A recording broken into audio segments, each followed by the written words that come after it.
Is possible?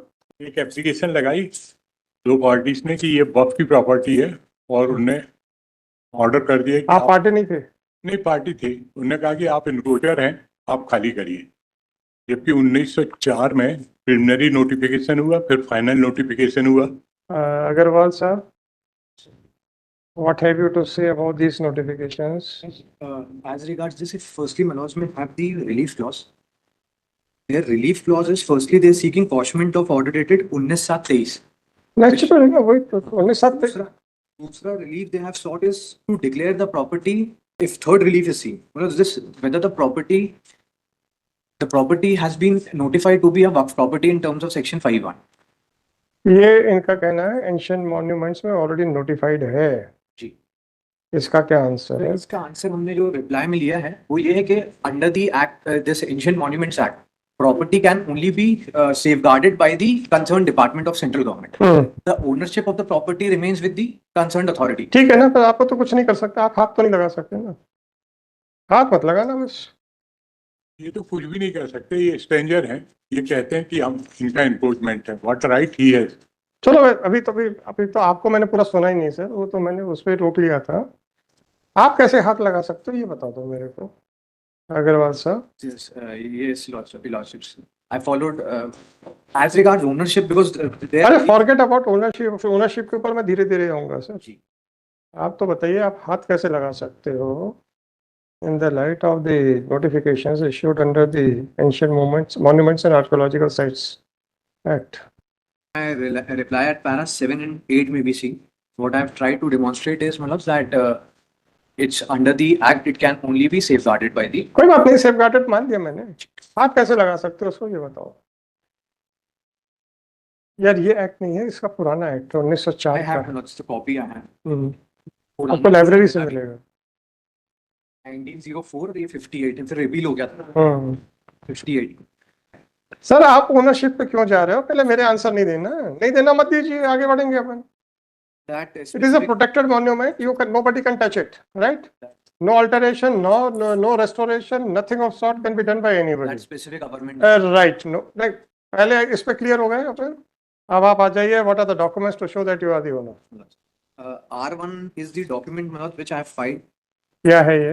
This is the notification, Manoj, issued official gazette notification of state of MP showing the property to be a waqf property. कब ये R1? अच्छा जी बताइए, ये कब का notification है? This is a notification dated 25/8/1989. 1989। अब आप एंशिएंट मॉन्यूमेंट्स के ऊपर आ जाएं। ये नोटिफिकेशन हो के वक्त प्रॉपर्टी डिक्लेयर हो सकती थी, ये आप बता दीजिए सर। यार मैंने तो आपका फोटोकॉपी ले ली। That I have referred in my reply also, that from if my lords may have section 3 and 4, it says it provides for protection of the monuments. आप घुसेंगे नहीं बस। Again and again you are saying the same thing. Let me dictate the order just now. 89 में ये वक्त property declare क्यों हो गई, जो कि वो प्रोटेक्टेड प्रॉपर्टी थी? आपकी कैसे डिक्लेयर हो गई वक्त प्रॉपर्टी, अब ये तो बताओगे कि नहीं बताओगे? या आप एडमिट कर रहे हो कि डिक्लेयर नहीं हो सकती थी? बताओ ना, क्यों डिक्लेयर हो सकती थी? Has been done in terms of section 5(2) of the Waqf Act. कल को वो कुछ भी सरकारी दफ्तर को कह देंगे कि वक्त प्रॉपर्टी तो हो जाएगा। मेरा सीधा सा क्वेश्चन है, ब्लंट। कल को अग्रवाल साहब की प्रॉपर्टी का नोटिफिकेशन निकल जाएगा तो फिर अग्रवाल साहब को निकाल के बाहर कर दें, या उसके लिए कोई प्रोसीजर है? इतना ही पूछ रहा हूँ भाई। प्रोटेक्टेड मॉन्यूमेंट है, कैसे डिक्लेयर हो गया 89 में? Section 5(c). 5 of 5 of the Waqf Act. The notification is issued under this. अरे भाई साहब, आप तो ताजमहल भी ले लो यार, लाल किला भी ले लो, कौन मना कर रहा है? वो मैं या प्यार से क्वेश्चन समझ में नहीं आते आप लोगों को? सिर्फ ऑनरेबल कोर्ट अरे ऑनरेबल कोर्ट का छोड़ो, किसी की भी प्रॉपर्टी को आप प्रॉपर्टी डिक्लेयर कर सकते हो। टेल मी, सेक्शन 5 में नोटिफिकेशन होगा, फलाना होगा, पूरे भारत का वक्त प्रॉपर्टी डिक्लेयर कर दो देन, तो क्या नोटिफिकेशन क्या आपके वैलिड हो जाएगा? The property was already declared as a ancient monument by issuing a notification in the early 19s. बिना किसी ओनरशिप को, बिना कुछ देखे, क्या ओनरशिप थी आपकी इसके पहले sir, prior to this notification which was issued under the Ancient Monument Act? Who was the owner of this property? Notification issue हो गया तो प्रॉपर्टी आपकी हो गई, तो फिर क्या छोटे छोटे नोटिफिकेशन इशू हो रहे हैं, इकट्ठा एक ही कर दो, झंझट खत्म. This is not the way of arguing the cases. That shows कि भाई you don't have any case, आप वो किसी तरीके से फेस सेविंग डिवाइस है. इसका ओनर कौन था, रियल ओनर कौन था, क्या हुआ, कहां से ये property I requiring a notification under the Waqf act, कुछ नहीं मालूम किसी को. मन आया बोले इसको वक्फ प्रॉपर्टी डिक्लेयर कर दो. How that is possible? That's why, my lord, this act is under the review of the parliamentary committee of act. In the UP, many properties, they simply. Sir मैं जनरल स्टेटमेंट अपने को जरूरत नहीं है.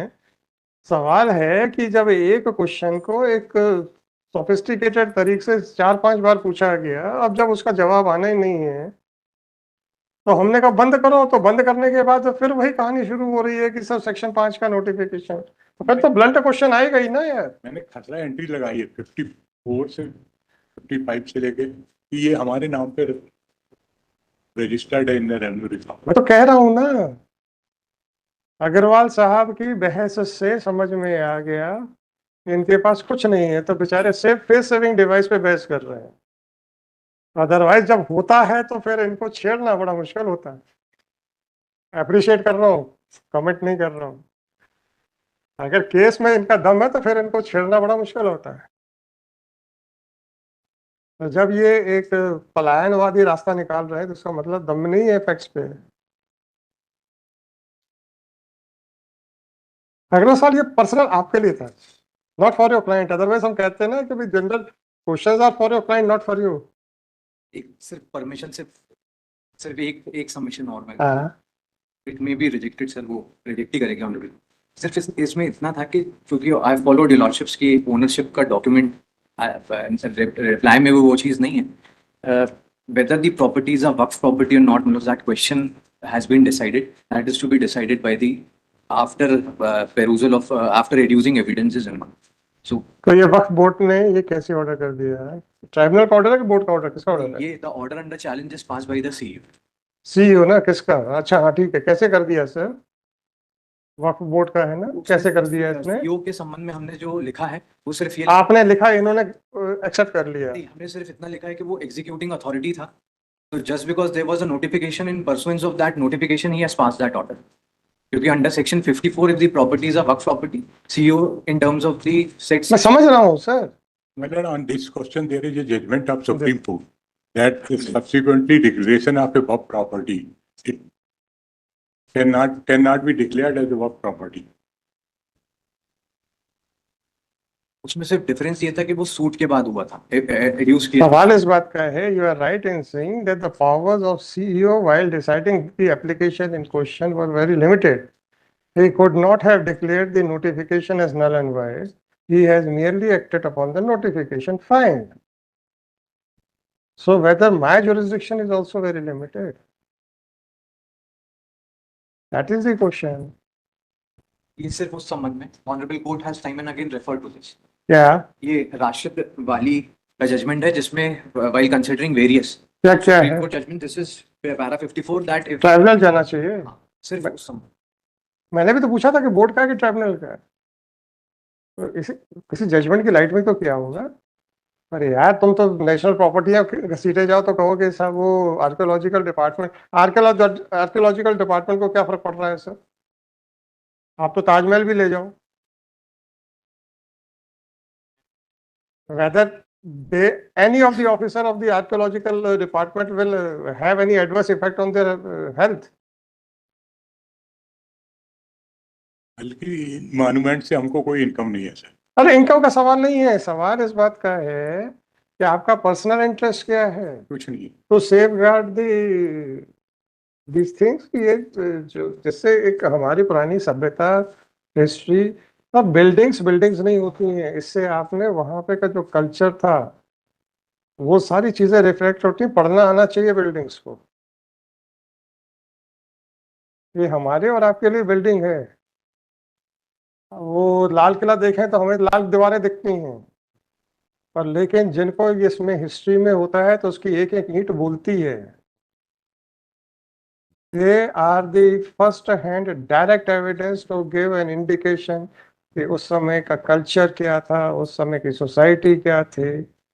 हम देखते हैं यार ये दरबार हॉल है, अच्छी बात है, ये शयन कक्ष है, अच्छी बात है, बस हो गया। They are not the buildings यार, they are the living creatures telling you about the history. उस समय की इंजीनियरिंग क्या थी, कितनी एडवांस थी। आप कई जगह पे जाके देखेंगे, वो जो गुंबद के बीच का एक एक उनका ये सीधा सा कहना है, सर वो जो छोटा सा पत्थर दिख रहा है हटा दीजिए, पूरी की पूरी छत नीचे आ जाएगी। और ये इंजीनियरिंग इसलिए थी क्योंकि अगर कोई अटैक हो गया है, then how to create hurdles. That was one of that engineering की। साहब आप ऊपर का एक पत्थर हटा देंगे, पूरी की पूरी छत बैठ जाएगी। अब आज का कोई कॉन्ट्रैक्टर बना के दिखा दे सर। वेट डिस्ट्रीब्यूशन, आज तो कंप्यूटर पे भी लेके आदमी बैठे रहते, उस समय तो कंप्यूटर नाम की कोई चीज ही नहीं थी। आपने वो देखे हैं केले जहां पे ये चीजें हैं, जहां एंट्री गेट एंट्रेंस गेट के ऊपर वो गुंबद बने हुए हैं, बड़े से हॉल बने हुए हैं, उन पे गुंबद है। और उसका जो इंजीनियरिंग है ये कि जो सेंटर का टॉप का सेंटर का जो पत्थर है, अगर आप हटा देंगे तो पूरा पूरा कोलैप्स कर जाएगा।